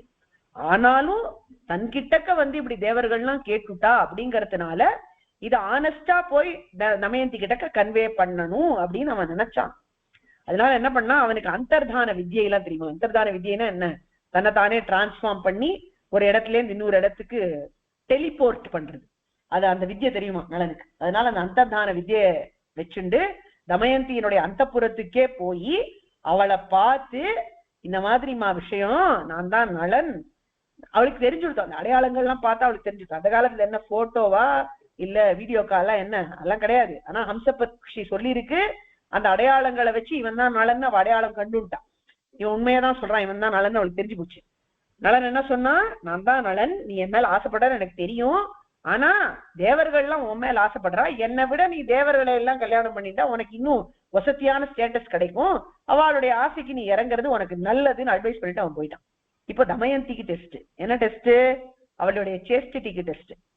நளன் மேல ஆசைப்பட்டாலே இப்ப இந்த மாதிரி ஒரு ஆஃபர் வந்தா நளனை விட பெட்டரா பொசிஷன்ல இருக்கக்கூடிய ரொம்ப அழகா இருக்கக்கூடிய தேவர்கள்லாம் அவளுக்காக ஆசைப்படுறான்னு தெரிஞ்ச உடனே அவ பால் மாறுறாளா அப்படிங்கிற டெஸ்ட். அப்கோர்ஸ் அந்த டெஸ்ட் அவ பாஸ் பண்ணிட்டா. அவ வந்து கொஞ்சம் கூட தன்னுடைய ஆசையில இருந்து நகரவே இல்லை. அதெல்லாம் இல்ல, மனசால என்னைக்கு நான் நளன் தான் எனக்கு கணவர் அப்படின்னு வரிச்சுட்டேனோ அதுக்கப்புறம் நான் அதுல இருந்து மாறவே மாட்டேன் அப்படின்னு சொன்னா. அதுக்கப்புறம் இந்த சுயம்பரத்தை வச்சார் மகாராஜா. சுயம்பரத்துல நளனுக்கே மாலை இட்டாள் தமயந்திங்கிறதா மகாபாரதத்துல வரக்கூடிய கதை. இதுல இன்னொரு வருஷன் இருக்கு. சில புராணங்கள்லாம் எப்படி கதை இருக்கும்னா, தேவர்கள் எல்லாரும் நளனுடைய வேஷத்தை போட்டுட்டு வந்தா, ஆனா தேவர்களுடைய கால் பூமி தரையில படாது. அதனால அதை வச்சு நளனுடைய கால் மட்டும் உண்மையில கீழே இருந்தது அப்படிங்கறத பார்த்து தமயந்தி கண்டுபிடிச்சு மாலை இட்டாங்கிறது வேற புராணங்கள்ல வரக்கூடிய கதை. மகாபாரதத்துல நேரடியா அவ மாலை இட்டுட்டா, அவளுக்கு தெரிஞ்சு போச்சு நளன் யாரு அப்படிங்கிறது அவளுக்கே தெரிஞ்சிருந்தது. அவளுடைய அந்த பாதிவிரத்தை தன்மையினால அவ தெரிஞ்சுட்டு அவ மாலை இட்டா அப்படிங்கிறது கதை. ஆக நளனுக்கும் தமயந்திக்கும் கல்யாணம் ஆயிடுச்சு. இப்ப இன்னும் இந்த தேவர்களுக்கெல்லாம் பொறுக்கல. சரி, இந்த டெஸ்ட் எல்லாம் அவ பாஸ் பண்ணிட்டா, ஆனா இன்னும் இவாளுக்கு கஷ்டங்கள் வந்தாலும் இவா தர்மத்திலேயே நிக்கிறாளாங்கிறத பாக்கணும் அப்படிங்கிறதுக்காக என்ன பண்ணினான்னு கேட்டா, கலிபுருஷன் அப்படின்னு சொல்றா. சனி பகவான் அப்படின்னு சொல்றது வழக்கம். அதாவது இந்த சனியினுடைய எஃபெக்ட் இருந்ததுன்னா நல்லது எதுவும் நடக்காது, நம்ம எவ்வளவு நல்லவாளா இருந்தாலும் நம்மளுக்கு டைம் அகெயின்ஸ்டா ஒர்க் ஆகும் அப்படிங்கிறது சனியினுடைய காரியம். சனி பகவானுக்கு அப்படி ஒரு காரியம் இருக்கு. அது வந்து மங்கு சனி அப்படின்னு சொல்லுவா. பொங்கு சனின்னு ஒரு காலம் இருக்கு. அதுல சனி பகவான் ஃபேவரபிளாவும் ஒர்க் பண்ணுவார். அதெல்லாம் சனி பகவானுக்கு பெருமாள் கொடுத்திருக்கக்கூடிய கர்த்தவியங்கள் காரியங்கள் பவர் அப்படின்னு சொல்லலாம். அதனால அந்த சனி பகவான் கலிபுருஷன் அப்படின்னு சொல்றா. அந்த கலிபுருஷன் அப்படின்றவர் காத்துட்டே இருந்தாராம், எப்போ நளனை பிடிச்சிக்கலாம், நளனை பிடிச்சு ஆக்கிரமிச்சுட்டா நளனுக்கு கேடு காலம் ஆரம்பிச்சிடும், கஷ்ட காலம் ஆரம்பிச்சிடும். அதனால என்ன பண்ணலாம் அப்படின்னு பார்த்துட்டே இருக்கும் பொழுது ஒரு சமயம் ஒரு ஆப்பர்ச்சுனிட்டி கிடைச்சிடும். நடுராத்திரியில ஒரு சமயம் நேச்சர்ஸ் கால் ஆன்சர் பண்ணிட்டு வரும்பொழுது நளன் சரியா கால் அலம்பிக்க, சரியா சௌச்சம் பண்ணி, அதனால அதுதான் சமயம் அப்படின்னு நினைச்சுட்டு பிடிச்சுட்டான் கலிபுருஷன் சனி பகவான் நளனை பிடிச்சிட்டான். அதனால என்ன ஆச்சுன்னு கேட்டா, நளனுடைய தம்பி புஷ்கரன் அப்படிங்கிறவன், அந்த புஷ்கரன் நளனை கபட்ட சூதாட்டமாடி தோக்கடிச்சிட்டான். எப்படி துரியோதனன் தர்மபுத்திரரை தோக்கடிச்சானோ அதே ரீதியில மாயாத்யூதம் பண்ணி கபட்ட சூதாடி நளன புஷ்கரன் ஜெயிச்சுட்டான். இதுதான் யுதிஷ்டிரன் கேட்ட விஷயம். என்ன மாதிரி யாராவது தோத்திருக்காளா இது மாதிரின்னு கேட்டார் யுதிஷ்டிரன். அதுக்கு பதில் சொல்றார் பிரகதேஸ்வர மகரிஷி நலோபாக்கியானத்துல அந்த கட்டம் இப்ப வந்துடுது. இப்போ ராஜ்யம் எல்லாம் போயிடுது, ராஜ்யத்தை விட்டுட்டு போகணும் அப்படிங்கிற நிலைமை நளனுக்கு இருக்கு. அந்த சமயத்துல நளனுக்கு 2 குழந்தைகள் வேற இருக்கா, ஒரு பொண்ணு ஒரு பிள்ளை. தமயந்தி சொல்றா, நானும் உங்க கூட வருவேன் அப்படின்னுட்டா. நீங்க எங்க போனாலும் நாடு கடத்திட்டா உங்களை அப்படின்னா என்னையும் தான் கடத்திட்டா, நான் உங்களுடைய அர்த்தாங்கினி, உங்களோட பார்ட்னர், நான் உங்களோட தான் வருவேன், நான் இங்க இருக்க மாட்டேன் அப்படின்னு சொன்னான். அங்க இருக்கிறதுக்கு அவளுக்கு ஆப்ஷனும் இல்ல, புஷ்கரன் அவளை இருக்க விட மாட்டான், அது வேற விஷயம். நளன் என்ன சொன்னான்னா, நீ உங்க அப்பாவாத்து கிளம்பி போமா, பீமன் அப்படின்னு அவளுடைய அப்பாவுக்கு பேரு, அந்த பீமராஜா கிட்டக்க நீ போய் சேர்ந்துடு விதர்ப நாட்டுக்கு அப்படின்னு நளன் சொன்னான். தமயந்தி சொன்னா, நான் போகல, நம்ம குழந்தைகளை நான் எங்க அப்பாவாத்துக்கு அமுச்சு வச்சு விடுறேன், அவ வந்து காட்டுல கஷ்டப்பட வேண்டாம் நம்மளோட, நான் உங்களோட தான் வருவேன் அப்படின்னுட்டா. அப்படின்னு சொல்லி தூதர்களையெல்லாம் அனுப்பிச்சு குழந்தைகளை விதர்ப தேசத்துக்கு அனுப்பிச்சுட்டா தமயந்தி. நளனோட கிளம்பி போயிட்டு இருக்கா. இப்படி பாத யாத்திரையா போயிட்டு இருக்கும் பொழுது நளன் வழியெல்லாம் சொல்லிண்டே வரான். தமயந்தி வழி சொல்லிட்டு வரச்சு விதர்ப தேசத்துக்கு போகக்கூடிய வழி என்ன அப்படிங்கறத அவளுக்கு ஒரு மாதிரி காமிச்சு கொடுத்துடுறான். காமிச்சு கொடுத்துட்டு அன்னைக்கு ராத்திரி ஒரு இடத்துல தங்கி இருக்காவா, ஒரு மடத்துல அப்படின்னு மகாபாரத சொல்றது, ஒரு காளி கோவில்ல அப்படின்னு சில புராணங்கள்ல சொல்லுவா. அந்த இடத்துல ராத்திரி தங்கிட்டு இருக்கா. தங்கிட்டு இருக்கும் பொழுது அவளுக்கு என்ன ஆயிடுச்சுன்னா, இப்படி காட்டுல நடந்துட்டு இருக்கிறச்சே இந்த மாதிரி இந்த இடத்துக்கு வந்து சேர்றதுக்கு முன்னாடி ஏதோ ஒரு பக்ஷி வந்து அவளுடைய வஸ்திரத்தை பிடிங்கின்னு போயிடுதான். அதனால ஒரே வஸ்திரம் தான் இருக்கு, அதை 2 பேரும் ஷேர் பண்ணி யூஸ் பண்ணிட்டு இருக்கா. அந்த மாதிரி அவ்வளோ வறுமை, அவ்வளோ ஏழை தன்மை அவளுக்கு வந்து பாவம்.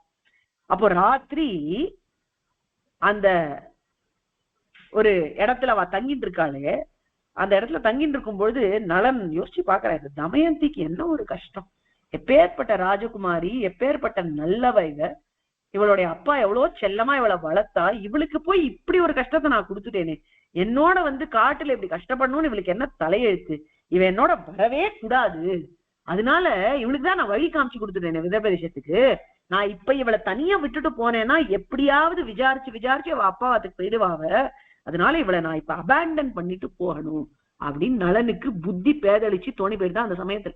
இதுதான் கலிபுருஷனுடைய ஆக்கிரமணம். கலிபுருஷன் சனி அப்படிங்கிற நம்மளோட வாழ்க்கையெல்லாம் இன்ஃபுளுன்ஸ் பண்ணிட்டு இருந்தா நம்மளுக்கு என்ன யோசிக்கணும்னு கூட தெரியாதான், சரியான யோஜனைகள் கூட வராதான். அந்த மாதிரி நளச்சக்கரவர்த்திக்கு தன்னுடைய மனைவிய, தன்னை நம்பி வந்த காட்டுக்கு வந்த எல்லாத்தையும் விட்டுட்டு வந்து தன்னுடைய மனைவிய விட்டுட்டு ஓடிடணும்னு தோணி போயிடுச்சு. ஓடுறதா அவளுக்கு நல்லதுன்னு வேற நினைக்கிறான். அப்படியே நினைச்சு ஓடிவிட்டான். எப்படி ஓடினானா, அந்த ஒரே வஸ்திரம் இருக்கா, அவதான் அந்த வஸ்திரத்தை கட்டிட்டு இருந்தாங்க சமையல், அந்த வஸ்திரத்துல இருந்து ஒரு ஓரமா கிழிச்சு அதை எடுத்து கோப்பின்னு வெளின்னு ஓடி போயிட்டான் காட்டுக்குள்ள. தமயந்தி காத்தால எழுந்து கதறா. பார்த்தா கணவனை காணும் பக்கத்துல, எங்க போனான்னு தெரியல. இருக்கிற மரம் செடி கொடி எல்லாத்துக்கிட்டையும் கேட்டு பார்த்தா எங்க போனாருன்னே தெரியல. அப்படி விசாரிச்சுட்டே போறச்சு அங்க ஒரு வேடுவன் வந்தானா. அந்த வேடுவன் வந்து, கவலைப்படாதமா, நீ இவ்வளவு கஷ்டப்பட்டு இருக்கியே, உனக்கு நான் ஆதரவா இருக்கேன் அப்படி இப்படின்னு நைஸா பேசி அவன் வந்து இவளோட தப்பா நடந்துக்கணும்னு நினைக்கிறான், அட்வான்டேஜ் எடுத்துக்கணும்னு நினைக்கிறான். அது அவளுக்கு புரிஞ்சு போச்சு. புரிஞ்சு போன உடனே மகாபாரத இந்த ஸ்லோகம் சொல்றது, ஒரே ஒரு பார்வை பார்த்தாலும் அவன் பொசுக்கி போயிட்டான். அப்பேற்பட்ட பதிவிரத்தை தமயந்தி மனசார நினைச்சுக்கிறா, என் கணவனை தவிர என்னைக்காவது நான் யாரையாவது நினைச்சு பார்த்திருந்தேன்னா, பார்க்காம இருந்திருந்தேன்னா இவன் பொசுங்கி போகட்டும் அப்படின்னு நினைக்கிறா. அடுத்த நிமிஷம் பார்க்கறா, அவன் பொசுங்கி போயிட்டான். அப்படியே ஆன் த ஸ்பாட் அந்த ஹண்டர் போயிட்டான். அதுக்கப்புறம் இப்படி கிளம்பி போறா.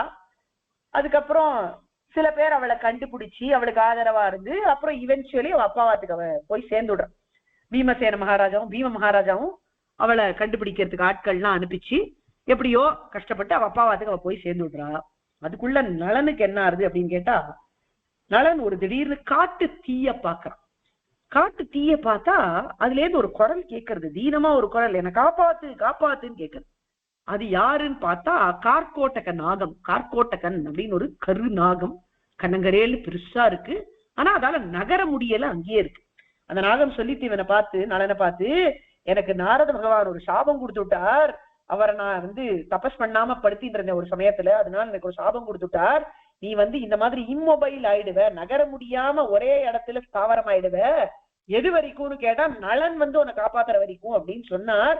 இப்போ அந்த தருணம் வந்துடுது, என்னை காப்பாத்துனளா அப்படின்னு சொன்ன உடனே கருணை கொண்ட நளன் அந்த கார்கோட்டக்கனை காப்பாத்தணும் அப்படின்னு நினைச்சார். அப்போ கார்கோட்டக்கன் தன்னுடைய ஆக்கிருத்தியை சின்னதாக்கிட்டார். ஆக்கிருத்தி சின்னதாக்கெல்லாம் முடியறது கார்கோட்டக்கனால.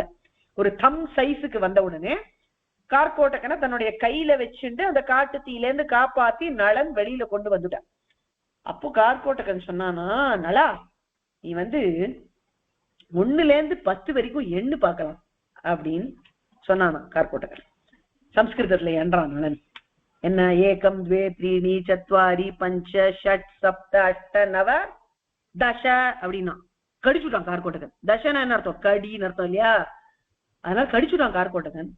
கார்கோட்டகன் கடிச்ச உடனே விஷ பாம்பு அப்படியே நளனோட சுந்தர ரூபம் மாதிரி கண்ணங்கரேல் நாயி அடையாளமே தெரியாம போயிட்டான் நளன். நளன் பாத்துக்கிட்டேன், என்னப்பா இது, உனக்கு போய் ஒரு உபகாரம் பண்ணி காப்பாத்தின, என்ன போய் இப்படி கடிச்சுட்டியே அப்படின்னு கேட்டான். அப்ப கார்கோட்டகன் சொன்னா, கவலைப்படாத நளா, உன்னுடைய நன்மைக்காக தான் நான் கடிச்சிருக்கேன். நீ நளன் அப்படின்ற ரூபத்தோட திரிஞ்சுட்டு இருந்தியானா உன்னால நிம்மதியா இருக்க முடியாது. எல்லாரும் உன்னை சூழ்ந்துருவா, என்ன நடக்கிறதுன்னு கேட்பா. அப்போ திருப்பி ராஜ்யத்தெல்லாம் இழந்தேன் அப்படிங்கிற கஷ்ட கதையெல்லாம் நீ சொல்லணும். எப்பவுமே நன்னா வாழ்ந்த ஒருத்தன் தன்னுடைய சோக கதையை வெளியில சொல்லணும்னா ரொம்ப அவமானம் ஜாஸ்தி. அதனால அடையாளம் தெரியாம நீ கொஞ்ச நாள் இருக்கிறது உனக்கு நல்லதுன்னு தான் கடிச்சேன். மேலும் உனக்கு ஒரு அனுகிரகம் பண்றேன், எந்த விஷ ஜந்துவாலையும் உனக்கு எதுவும் தீங்கு இழைக்க முடியாது அப்படிங்கிற அனுகிரகத்தை பண்றேன். அது மட்டும் இல்ல, உனக்கு 2 நல்ல வஸ்திரங்கள் கொடுக்கறேன்னா, எப்போ நீ உன்னுடைய உண்மையான ஸ்வரூபத்துக்கு வரணும்னு நினைக்கிறியோ அப்ப என்ன நினைச்சுட்டு இந்த வஸ்திரங்களை கட்டிண்டியானா உன்னுடைய உண்மை ரூபம் உனக்கு கிடைச்சிடும். இப்போ நீ இப்படி இருக்கிறது தான் உனக்கு நல்லது, அதுக்காக தான் செஞ்சேன் அப்படின்னு சொல்லி அந்த கட்ட விரல் சைஸ்ல இருந்த கார்கோட்டகன் திருப்பி பாம்பா மாறிடுது. கார்கோட்டகன் இப்படி தன்னை காப்பாத்த வச்சதெல்லாம் நளனுக்கு அனுகிரகம் பண்ணணும் அப்படிங்கிறதுக்காக தான். ஆனா இந்த அனுகிரகமும் கஷ்டமான அனுகிரகமா தான் இருக்கு. இப்ப பாவம் கனங்கரேல்னு ஒரு கேவலமான ரூபத்தோட தான் நளன் திரியும்படியா இருக்கு. ஆனா கார்கோட்டகன் இன்னொரு லீடும் கொடுத்தான். என்னன்னா, ரிதுபர்ண மகாராஜான்னு ஒருத்தர் இருக்கார் அயோத்தியால, அவருடைய சபையில போய் நீ பாக்க கலையை உபயோகிச்சு அங்க ஒரு குக்கா இருந்துன்று அப்படின்னு சொல்லி அனுப்பிச்சு வச்சுட்டான். ரிதுபர்ண மகாராஜாவுடைய சபையில போய் இந்த மாதிரி பாக்கம் பண்ற ஒரு பரிச்சாரக்கனா சேர்ந்துட்டார் நளன். அவங்க தலிக பண்ணிட்டு இருக்கான். அப்போ என்ன ஆச்சுன்னா, இந்த பீம மகாராஜா தமயந்தியினுடைய அப்பா கண்டுபிடிச்சுட்டார். ஏதோ தூதர்கள் எல்லாம் வச்சு ஒற்றர்கள் எல்லாம் வச்சு எங்க இருக்கார் நளன் அப்படின்ற மாதிரி ஒரு ஐடியா வந்துடுத்து. ஆனா நளனுடைய ரூபத்துல இல்லையா, அதனால சந்தேகமாவும் இருக்கு. அதனால என்ன பண்ணாரா, ஒரு யுக்தி பண்ணார். இது நிஜமாவே நளன் அப்படின்னு இருந்தா, ரிதுபர்ண மகாராஜாவினுடைய பரிச்சாரகர் அப்படிங்கிறவர் நளனாக இருந்தா இந்த யுக்திய பண்ணா அவர் திரும்பி வந்துடுவார் அப்படின்னு ஒரு யுக்தி, ஒரு ஐடியா பண்றார். என்ன ஐடியானா, ஒரு அனௌன்ஸ்மெண்ட் ரிதுபர்ண மகாராஜாவுக்கு மட்டும். என்ன அனௌன்ஸ்மெண்ட்னா, தமயந்திக்கு நான் மறுபடியும் ஸ்வயம்வரம் வைக்கிறேன், ஸ்வயம்வரம் வைக்கிறேன். அவளுடைய கணவர் எங்க போனானே தெரியல, அதனால மறுபடியும் அவளுக்கு கல்யாணம் பண்ணலான்னு இருக்கேன், நீங்க வர வேண்டியது அப்படின்னு ஒரு இன்விடேஷன் ரிதுபர்ண மகாராஜாவுக்கு. ரிதுபர்ணன் தமயந்தியினுடைய அழகை பத்தி கேள்விப்பட்டிருக்கார், அதனால கிளம்பலாம் அப்படின்னு கிளம்புறார். இந்த விஷயம் நளனுக்கும் தெரியறது. நளனுக்கு தூக்கி வாரி போட்டது. என்னது இது, தமயந்திக்கு போய் மறு கல்யாணமா, அவ ஒத்துக்கவே மாட்டாளே, அவளுக்கு எப்படி மறு கல்யாணம் பண்றா அப்படின்னு நினைச்சுட்டு தான் வண்டி ஓட்டிட்டு போகலாம் இந்த ராஜாக்கு நினைக்கிறார். இவருக்கு வண்டி ஓட்டுற கலையிலயும் நைப்புண்ணியம் இருக்கு. ரொம்ப நன்னா அஸ்வங்களை எல்லாம் சமாளிச்சு ரதத்தை ஓட்டக்கூடிய திறமை, நல்ல சாரத்தியா இருப்பாரா நளன். அதனால நான் நல்ல சாரத்தியா உங்களோட வரேன் அப்படின்னு சொல்லி ராஜாவோட கிளம்புறார். நடுவுல தலிகை பண்ணிட்டு போனோம் இல்லையா, ரொம்ப தூரம். அயோத்தியிலேருந்து விதர்பிரதேசம் வரணும்னா அங்கங்க கேம்ப் பண்ணி வரணும். அதனால அங்கங்க உங்களுக்கு நான் தளிகையும் பண்ணி போடுறேன், வண்டியும் ஓட்டுறேன் அப்படின்னு சொல்லி நலனும் கூட கிளம்பி வரான் ரித்துபர்ண மகாராஜாவோட. அப்போ இந்த ரித்துபர்ண மகாராஜா நலனுடைய அஸ்வங்களை சமாளிக்க கூடிய கலையை பார்த்து அசந்து போயிட்டார். பா, என்னம்மா தேரோட்டுறப்பா, நீ இப்பேற்பட்ட தேரோட்டிய நான் பார்த்ததே கிடையாது, எனக்கு நீ தேரோட்டுற கலைய சொல்லி கொடுக்கறையா அப்படின்னு கேட்டாரா ரித்துபர்ண மகாராஜா. இந்த ரித்துபர்ண மகாராஜா அவர் ஒரு விஷயத்துல கெட்டிக்காரர். எந்த விஷயத்துலன்னு கேட்டா சூதாடுறதுல.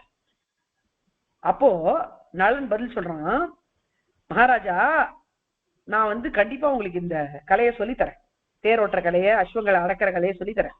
ஆனா அதுக்கு பிரத்யுபகாரமா நீங்க உங்களுக்கு தெரிஞ்ச இந்த சூதாட்டம் அப்படிங்கிற கலையை எனக்கு சொல்லி தரணும் அப்படின்னு கேட்டிருந்தானோ. சரி, அவசியம் சொல்றேன் அப்படிங்கிற ரித்துபர்ண மகாராஜா.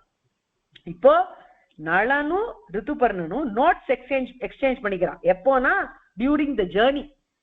இந்த அயோத்தியிலேருந்து விதர்பதேசம் வரத்துக்குள்ள இருக்கிற அந்த பாதையில ஒத்தருக்கொத்தர் சொல்லி கொடுத்துக்கிறான். எப்படி சூதாடணும் ரித்துபர்ண மகாராஜா நலனுக்கு சொல்லி தந்தார், எப்படி தேரோட்டணும் அஸ்வங்கள் அடக்கணுங்கிறத நலன் ரித்துபர்ண மகாராஜாவுக்கு சொல்லித்தரான். அந்த ஜேர்னிலே அவ கத்துன்னு முடிச்சுட்டான், எக்ஸ்பர்ட் ஆயிட்டா. ரெண்டு பேரும் வந்த உடனே வந்தா விதர்பதேசத்துல இறங்குறா. இறங்கின உடனேவே தமயந்திக்கு நன்னா தெரியும் நலன் தான் வந்திருக்காருன்னு. அவளுக்கு ஒரு கிளிம்ஸ் பார்த்த உடனே தெரிஞ்சு கொடுத்தோம். எதுக்கும் தன்னுடைய வேலைக்காரியான கேஷினின்னு ஒத்தி அவளை அமுச்சு வச்சா, நீ போய் பார்த்துட்டு வா அப்படின்னா. அவ திருப்பி அடையாளங்கள்லாம் சொன்னா. அடுத்தது தன்னுடைய குழந்தைகளை அமுச்சு வைக்கிறான் அந்த கிச்சனுக்கு. எங்க தங்கி தளிகை பண்ணிட்டு இருக்காரோ நலன் விதர்பதேசத்துல, அங்க தமயந்தி தன்னுடைய குழந்தைகளை நலன் கிட்டக்க அமுச்சு வச்சா. அந்த குழந்தைகளை பார்த்த உடனே நலனுக்கு பாசமா பொங்குறது. ஆனா தான் அப்பான்னு சொல்லிக்க முடியல. ஆனா பக்ஷணங்கள்லாம் கொடுத்து அனுப்பிச்சாங்க. இப்படி கொஞ்ச நாள் ஆச்சு. ரித்துபர்ண மகாராஜா கிட்டக்க பேச வராரு இந்த பீமன், இந்த மாதிரி நான் சுயம்பரம் வச்சிருக்கேன் அப்படின்னு. அப்போ நலனுக்கு பொறுக்கல. சுயம்பரமா அப்படின்னு கேட்ட உடனே, ஏன் உமக்கு என்ன அப்படின்னு பீமன் சொன்ன உடனே, நான் தான் நலன் அப்படின்னு தன்னைத்தானே நலன் காண்பிச்சு கொடுத்தா. இதுக்காக தான் இந்த ஏற்பாடை பண்ணு அப்படின்னு பீம மகாராஜாவும் சொல்ல, அந்த சமயத்துல தமயந்தியும் சேர்ந்துண்டா. அப்போ கலிபுருஷன் தீர்மானிச்சுட்டான், அந்த சனி பகவான், இந்த நலன் எந்த ஒரு கஷ்டத்திலையும் நல்லதை எப்படி நாடணும் அப்படிங்கறதையே நினைச்சுட்டு இருந்தான். பாசிட்டிவாவே நினைச்சான். ஒரே ஒரு சமயத்துல தமயந்தியை விட்டுட்டு போகணும் அப்படிங்கிற புத்தி அவனுக்கு பேதலிச்சு இருந்தது. ஆனா அப்பையும் தமயந்தியினுடைய நலன் அதுல இருக்குன்னு நினைச்சுதான் அவன் விட்டுட்டு போனான். அதுக்கப்புறம் கஷ்டத்துல இருந்த அந்த பாம்பை காப்பாத்தினா. ரித்துபர்ண மகாராஜா கிட்டக்க பொறுமையா பரிச்சாரகனா இருந்தான். சந்தர்ப்பம் கிடைக்கும் பொழுது நல்லதை கத்துண்டான் அவன் கிட்ட இருந்து. அதனால இவன் ரொம்ப நல்லவன் அப்படின்னு தீர்மானிச்சு அந்த கலிபுருஷன் அவனை விட்டு நீங்கி போக, அவனுக்கு மீண்டும் எல்லா நன்மையும் சேர்ந்து மறுபடியும் சூதாடி அவனுடைய ராஜ்யத்தை அவன் தம்பியான புஷ்கரன் கிட்ட இருந்து பெற்றுண்டு நலன் சந்தோஷமா இருந்தான் அப்படிங்கிறது நலோபாக்கியானம். இது அந்த பிருகதஸ்வ மகரிஷி சொன்னார் யுதிஷ்டனுக்கு அப்படிங்கறதோட இன்னைக்கு இந்த மகாபாரத கதையை முடிச்சு போட்டு மேல நம்ம ராமானுஜர் கதையை பார்க்கணும். ஒரே ஒரு நிமிஷம்.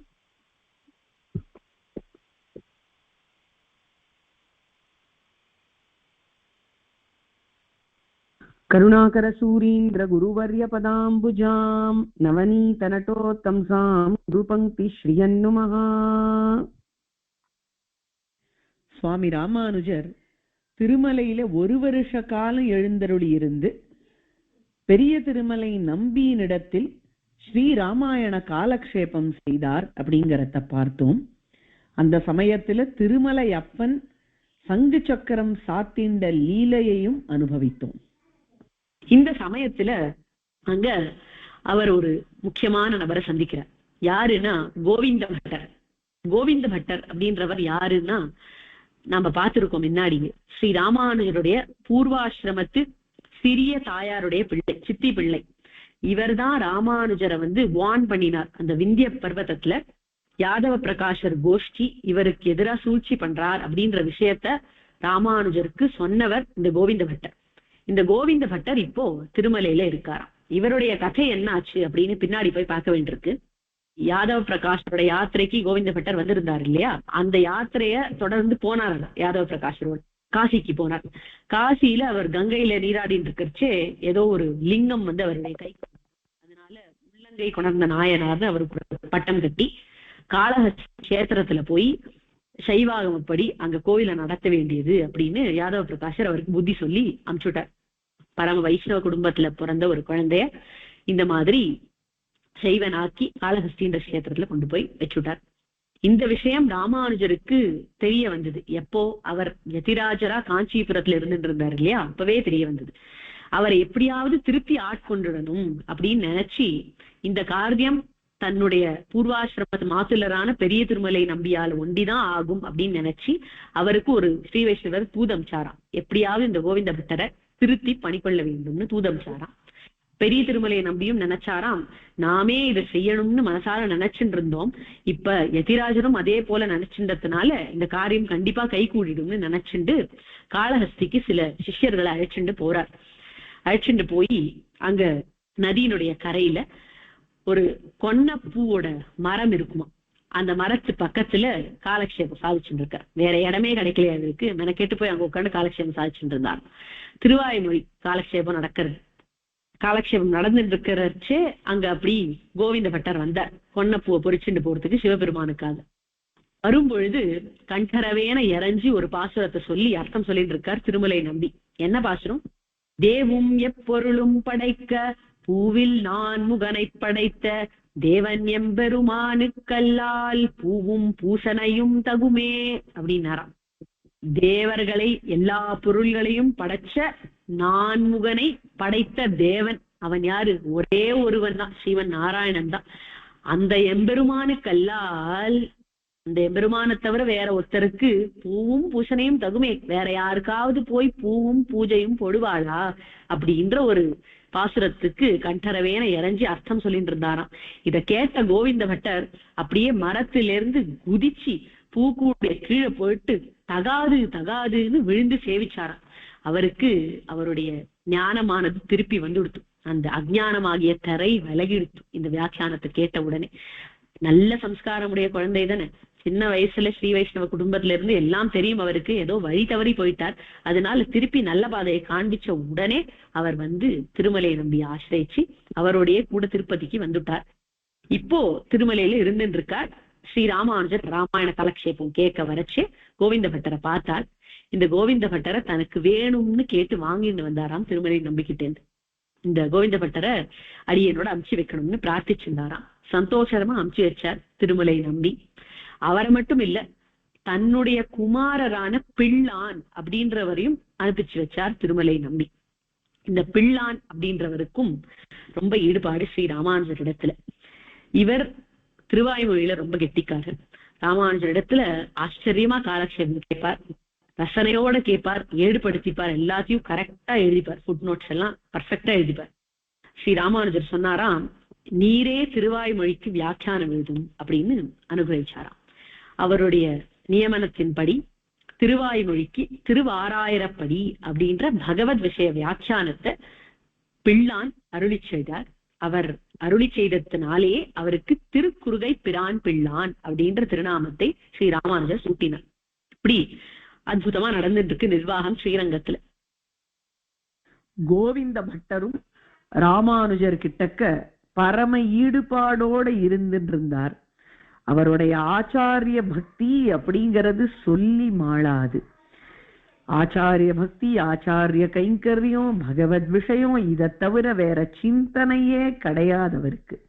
சம்சார விஷயங்கள் எதுலயும் அவருக்கு ருச்சி கிடையாது, இல்லற வாழ்க்கையில ஈடுபாடு கிடையாது. இப்பேற்பட்டவர் சந்நியாசாசிரமம் ஏற்கொள்ளணும்னு ஆசைப்பட்டாராம். அது அவருக்கு ரொம்ப தகுந்தது அப்படின்னு உணர்ந்து சுவாமி ராமானுஜர் அவருக்கு சந்நியாசாசிரமம் கொடுத்தார். அந்த சமயத்துல சுவாமி ராமானுஜர் கோவிந்த பட்டருக்கு எம்பெருமானார் அப்படிங்கிற திருநாமத்தையே சூட்டினாராம். அப்ப கோவிந்த பட்டர் சொல்றார், சுவாமி தேவரீருடைய திருநாமத்தை அடியேனுக்கு சூட்டுறது பெரிய பாக்கியம், ஆனா இதுக்கு அடியேனுக்கு தகுதி கிடையாது. தேவரீருடைய திருநாமத்தை நிழல் போல தொடரக்கூடிய ஒரு திருநாமம் இருந்தா தேவரீருடைய நிழலான அடியேனுக்கு அது ரொம்ப பொருத்தமா இருக்கும் அப்படின்னு சொன்னாராம். அதனால சுவாமி ராமானுஜர் கோவிந்த பட்டருக்கு எம்பார் அப்படிங்கிற திருநாமத்தை சூட்டினார். இப்படி ஆச்சரியமாக எம்பார் திகழ்ந்து கொண்டு வந்தார் ராமானுஜ சிஷ்யராக. பிறகு ஒரு சமயத்துல யாதவ பிரகாஷருடைய தாயார் ராமானுஜருடைய தேஜஸ கவனிக்கிறார். யாதவ பிரகாஷர் ராமானுஜருக்கு குருவா இருந்தவர்னு முன்னாடி பார்த்திருக்கோம். அப்பேற்பட்டவரோட தாயார் ரொம்ப வயசு முதிர்ந்தவள் அவள். அவளுக்கு ராமானுஜரை பார்த்த உடனே அவர் பெரிய மகான் அப்படின்னு மனசுல படுறது. அவர் எப்படி வளர்ந்துட்டு வரார், எத்தனை சிஷ்யர்கள் அவர் ஆசிரியிருக்கா அப்படின்லாம் பார்த்த உடனே அவளுக்கு மனசுல ஒரு ஆசை வருது. தன்னுடைய பிள்ளையும் ராமானுஜர் ஆசிரியக்கணும் அப்படிங்கிற ஆசை அது. அதனால யாதவ பிரகாஷர் கிட்டக்க போய் சொன்னாலாம், இத்தனை நாள் நீ எப்படியோ இருந்துட்டப்பா, எத்தனையோ அபச்சாரங்கள் பட்டிருக்க ராமானுஜர் இடத்திலேயே, ஆனாலும் எனக்கு இப்ப தோன்றது நீ பண்ணினதெல்லாம் இருக்கட்டும், இப்போ திருந்தி அவர்கிட்டக்க மன்னிப்பு கேட்டு அவர் ஆசிரியிச்சியானா உன்னை சேர்த்துப்பார்னு தோன்றது, இதை நீ அவசியம் எனக்காக செய்யணும் அப்படின்னு விண்ணப்பிச்சுண்டாளாம். யாதவ பிரகாஷருக்கும் ராமானுஜரை சின்ன வயசுலேந்து பார்த்ததுனாலையும் அவர் சொன்ன சித்தாந்தங்களுடைய வலிமையினாலையும் தன்னுடைய சித்தாந்தத்துல கொஞ்சம் சம்சயங்கள்லாம் ஜாஸ்தியாயிண்டே வருது. என்னவோ நம்ம சொல்றது சரியில்லை போல் இருக்கேன்னு அவருக்கு கொஞ்ச காலமா தோண ஆரம்பிச்சுடுத்தான். அதுக்கு மேல இந்த தாயார் வேற இப்படி வலியுறுத்தி சொன்னதுனால போய் ராமானுஜரை ஆசிரியிக்கலாம் அப்படிங்கிற அபிப்பிராயம் அவருக்கே வருது. செஞ்சாராத்த ராமானுஜர் இடத்துல போய் அவர் ஆசிரியிக்கிறார். ராமானுசா, அடியேனை மன்னித்தருள வேண்டும், ஏதேதோ அபச்சாரம் எல்லாம் பட்டுட்டேன், பிராணாபத்து ஏற்படுத்துற அளவுக்கு எனக்கு புத்தி பிரஷ்டமாயி எத்தனையோ துஷ்கர்மங்கள்லாம் நான் பண்ணிருக்கேன், என்ன மன்னிச்சு ஏற்கொள்ள வேண்டும் அப்படின்னு சொன்னாராம் யாதவ பிரகாஷர். இதுதான் ரொம்ப கவனிக்க வேண்டிய ஒரு விஷயம். மகானான ஒரு வியக்தியினோட நமக்கு சம்பந்தம் ஏற்பட்டுடுத்துன்னா ஏதாவது ஒரு சமயத்துல அந்த சம்பந்தம் நம்மள நிச்சயமா காப்பாத்தும். சின்ன வயசுல ராமானுஜரோட இருந்த சம்பந்தம் யாதவ பிரகாஷரை பிற்காலத்துல திருத்தி வழிக்கு கொண்டு வந்தது. இப்படி யாதவ பிரகாஷர் வந்த உடனே ராமானுஜர் ஏற்கொண்டாராம். அவருக்கு மறுபடியும் எல்லா சம்ஸ்காரங்களையும் பண்ணி வச்சு அவருக்கு கோவிந்த யோகி அப்படிங்கிற திருநாமத்தை சூட்டினார். அவர் கொஞ்ச காலம் இருந்து ராமானுஜருக்கு கைங்கரியங்கள் எல்லாம் பண்ணிட்டு அவர் பரமபதம் அடைஞ்சுட்டார். இந்த சமயத்துல பல சிஷ்யர்கள் ஆசிரியக்க வந்தார் ஸ்ரீ ராமானுஜர். அதுல முக்கியமான ஒருத்தர் யஜ்ஞமூர்த்தி. யஜ்ஞமூர்த்தின்னு ஒரு அத்வைதி சன்னியாசி ஸ்ரீரங்கத்துக்கு வந்தார். அவர் தான் எல்லாம் தெரிஞ்சவர்னு கோஷம் பண்ணிட்டு வந்துட்டு இருக்கார். திக்விஜயம் பண்ணிட்டு வரார். ஊர் ஊரா போய் வித்வான்கள் எல்லாம் வென்று தான் தான் சிரேஷ்டர் அப்படின்னு காமிச்சிட்டு வந்துட்டு இருக்கார். ஸ்ரீரங்கத்துக்கு வந்து சேர்ந்தார். அங்க ஸ்ரீ ராமானுஜர் பெரிய பண்டிதர்னு கேள்விப்பட்ட உடனே வாக்குவாதத்துக்கு சேலஞ்ச் பண்ணார். ஸ்ரீ ராமானுஜரும் தானா வம்புதும்புக்கு போறதில்லை, ஆனா வர சேலஞ்ச் எல்லாம் விடுறதில்லை. அதனால போனார். அவரோட உட்காந்து வாக்குவாதம் பண்ணினார். எத்தனை நாள் பண்ணினார்னா 18 நாள் நடந்துதான். பாரத யுத்தம் போல யதிராஜ யஜ்ஞமூர்த்தி யுத்தம் 18 நாள் நடக்கிறது. இதுல 17 நாள் வரைக்கும் எந்த பக்கம் ஜாஸ்தி வலிமையா இருக்குன்னே தெரியலையா, அந்த மாதிரி வாக்குவாதம் நடக்கிறது. அவ்வளவு கெட்டிக்காரரா அந்த யஜ்ஞமூர்த்தி. 18வது நாள் கடைசி நாள் யுத்தத்துக்கு வரப்போறது. அன்னைக்கு கார்த்தால ஸ்ரீ ராமானுஜர் வரதராஜனுடைய சந்நிதியில சேவிச்சு என்ன வழின்னு தெரியலையே இந்த யஜ்ஞமூர்த்திய கன்வின்ஸ் பண்றதுக்கு அப்படின்னு பிரார்த்திச்சுண்டு நிக்கர்ச்சே அவருக்கு பேரருளாளன் ஒரு அனுகிரகம் பண்ணினார். அவருக்கு தோணித்தான் ஒரு விஷயம். அந்த சந்நிதியில சகுனமாச்சுன்னு சொல்லுவான் அந்த காலத்துல. என்னன்னா ஆளவந்தாருடைய அகண்ட மாயாவாத கண்டனம் அப்படின்ற ஒரு புஸ்தகம் இருந்துதான். அதை பார்த்தா இந்த யஜ்ஞமூர்த்திய கண்டிப்பா வென்றுடலாம் அப்படின்ற விஷயம் அவருக்கு தோணித்தான். அதன்படியே அதை ரெஃபர் பண்ணிட்டு யஜ்ஞமூர்த்திய சந்திக்கிறதுக்காக போறார் அந்த வாக்குவாத சபைக்கு.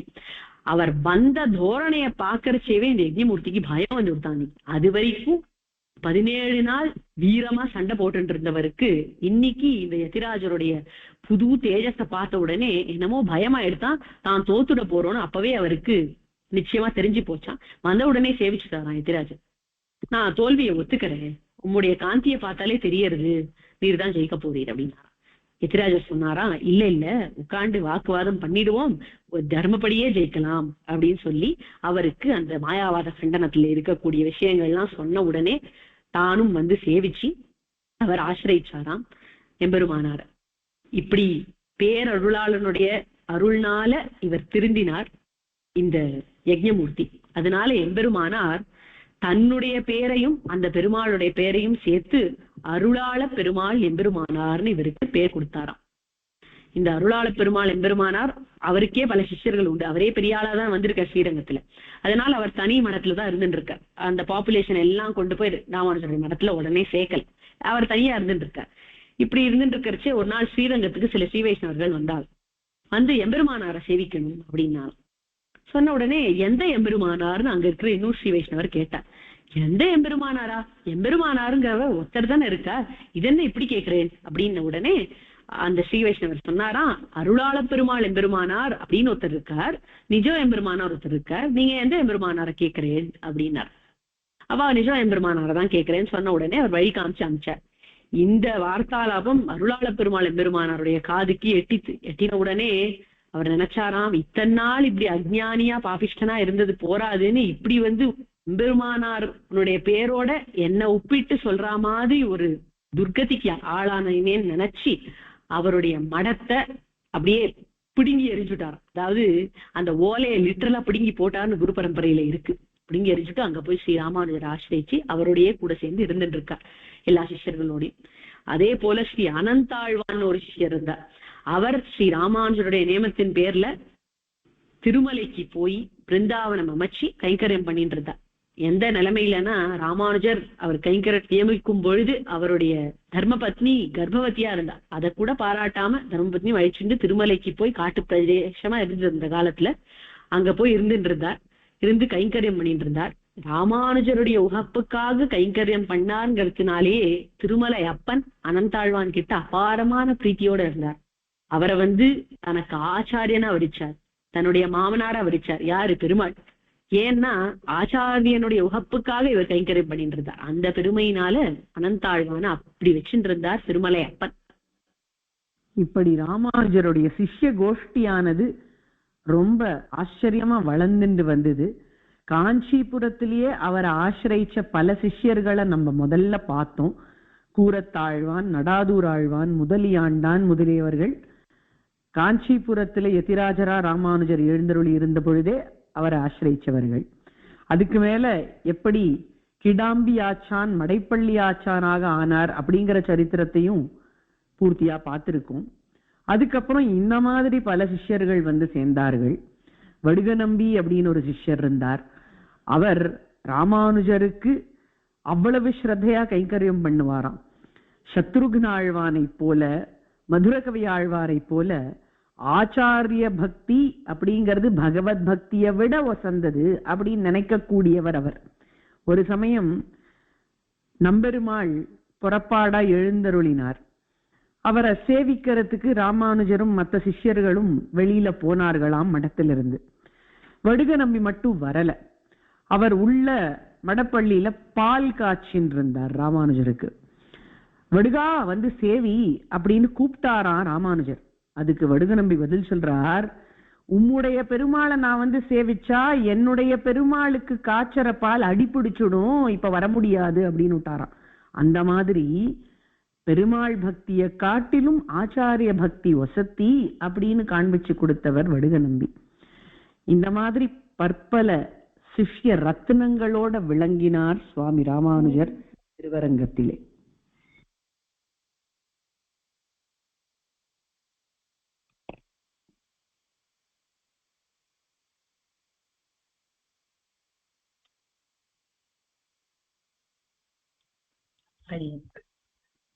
ஸோ இன்னைக்கு செஷன்ல இதுதான்மா. யாருக்காவது ஏதாவது டவுட்ஸ் இருந்தா கேளுங்க.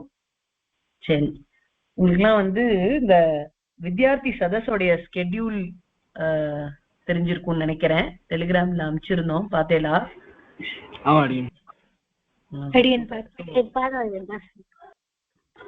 ஸோ மந்த் ஆஃப் ஜூன்ல வந்து ஸ்ரவன், அனந்தஸ்ரீ, அக்ஷரா அண்ட் வசுதா பண்ணணும்.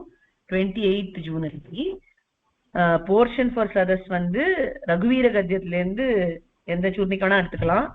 10 நிமிஷத்துக்கு சொல்லணும். அதுல ஒரு சூர்ணிக்கு சொல்ல முடிஞ்சாலும் சரி, இல்ல 2 சொல்ல முடியும்னாலும் ஓகே தான். அதுக்கு அர்த்தங்கள் சொல்லலாம். இல்லைன்னா குரு பரம்பரையில இருந்து எந்த கதையை வேணா எடுத்து சொல்லலாம். இன்னி பர்யந்தம் என்ன நடத்திருக்கோமோ அது வரைக்கும், நாதமுனிகள்ல இருந்து ஆரம்பிச்சு ராமானுஜ சிஷ்யர்கள் வரைக்கும் என்னெல்லாம் நடத்திருக்கோமோ இதுல என்ன வேணா சொல்லலாம் கதையா. ஸோ இது 2 தான் டாபிக்ஸ். போன தடவை மாதிரியே என்ன நீங்க ப்ரிப்பேர் பண்றீங்களோ அந்த பிபிடி அண்ட் அது ஏதாவது if you have any doubts அதை வந்து ஒரு 1 வீக் முன்னாடி எனக்கு பர்சனலா கம்யூனிகேட் பண்ணிட்டேன்னா என்ன கைடன்ஸ் வேணுமோ அது பண்ணலாம். 28 ஜூன் அன்னைக்கு நம்ம ஆரம்பிக்கிறோம் அதை. சரியா? So I hope Mahabharata morals நீங்களாம் எழுதின வரையில் நினைக்கிறேன். அது ஒரு அசைன்மெண்ட்டா நம்ம at some point of time submit பண்ண வேண்டி வரும். சொல்றேன் எப்போங்கிறத. ஸோ அதுதான், வேற ஒன்றும் அடியன் பக்கம்ல இருந்து இல்லை. யாருக்கு எதுவும் டவுட்ஸ் இல்லைன்னா செஷன் இதோட முடிச்சுக்கலாம். தன்யாஸ்மி, ஜெய் ஸ்ரீ கிருஷ்ணன்.